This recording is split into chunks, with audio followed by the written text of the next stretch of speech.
proximidade das eleições municipais. Agora, Renato, um outro assunto que está bastante evidente também com a proximidade desse pleito é a liberação das emendas, né, pelo governo federal. Então, a gente tem aí um movimento do atual governo federal, o governo do presidente Lula, para liberar aí emendas parlamentares antes das eleições. Até que ponto, Renato, essa ação do governo ela é legal? Ela é respaldada pela justiça? Até que ponto e em que ponto a gente precisa ficar de olho para que não haja, por exemplo, um envio, né, de emendas para mais pessoas que estejam ligadas a tal candidato ou não? Bom, ela é legal do ponto de vista normativo, embora seja questionável do ponto de vista político, porque infelizmente no Brasil, isso até o próprio presidente Lula tem percebido, é diferente do Brasil que ele governou lá atrás. Hoje o parlamento brasileiro ele dispõe de uma ferramenta de relação a essas emendas.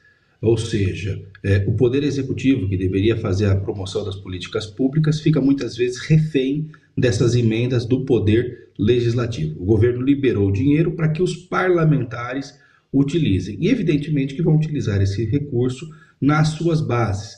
Não é o governo federal que vai dizer onde construir, por exemplo, uma escola, mas sim o deputado federal que tem a sua base, que vai falar, olha, esse recurso aqui vai para a destinação da escola, e a escola vai ser na cidade tal, porque na cidade tal eu tenho base eleitoral. E é isso que estamos a dizer. Bom, essas emendas aconteceram agora e principalmente são as chamadas emendas PIX, que é um dinheiro que cai na conta da prefeitura, evidentemente das prefeituras que têm relações boas com esses parlamentares, deputados e senadores, e esse dinheiro muitas vezes pode ser utilizado para vários tipos de situações.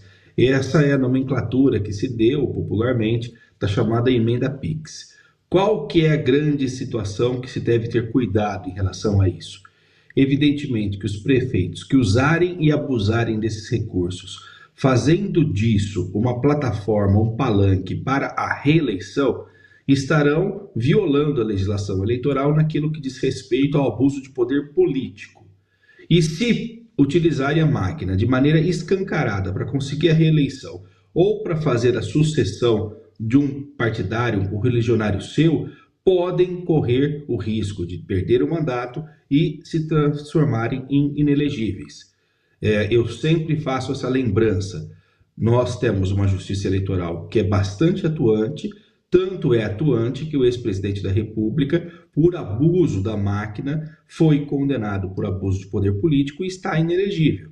Então isso é um sintoma muito sério, indicativo muito sério, de que prefeitos têm que redobrar, triplicar a atenção para não ficarem inelegíveis ou perderem seus mandatos, tal como aconteceu com o ex-presidente e tantos outros. Eu estou citando o ex-presidente porque, goste ou não, existe uma situação definida e decidida pela Justiça Eleitoral que o tornou inelegível. Bom, se um ex-presidente ficou inelegível, eu tenho certeza que dezenas, centenas, talvez até milhares de prefeitos podem ficar inelegíveis se não tomarem cuidado em relação ao abuso de poder político.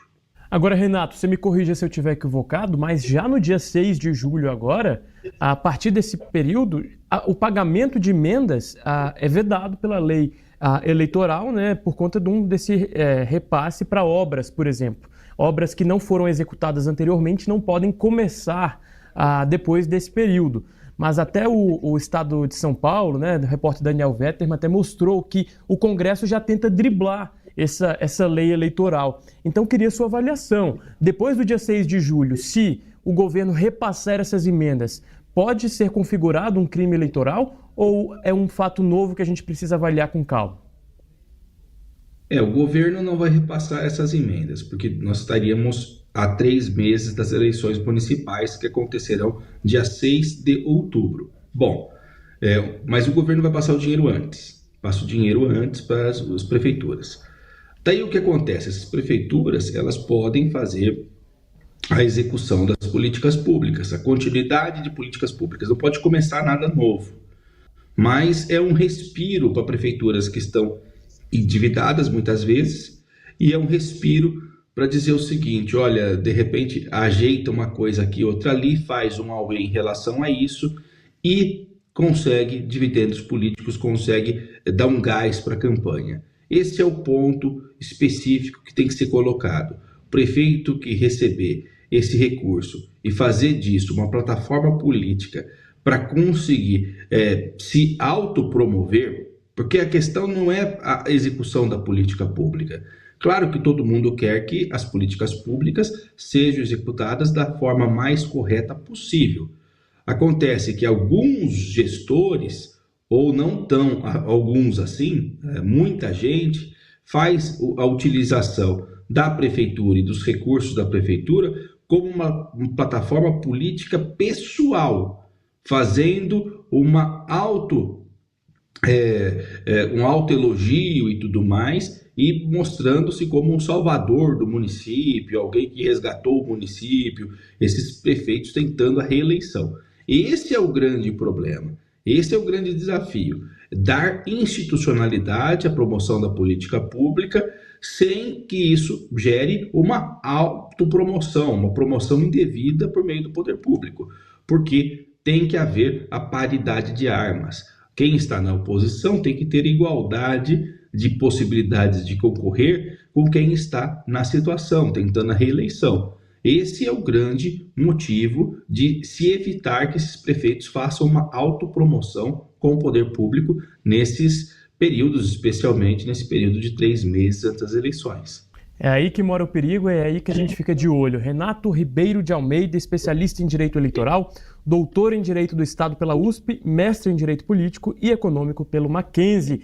Meu caro, muito obrigado pela conversa, espaço sempre aberto, precisaremos muito dessas trocas até as eleições municipais. Sempre bem-vindo aqui ao SBT News. É sempre um prazer, Murilo, e é sempre um prazer falar ao SBT News. Muito obrigado por mais essa entrevista.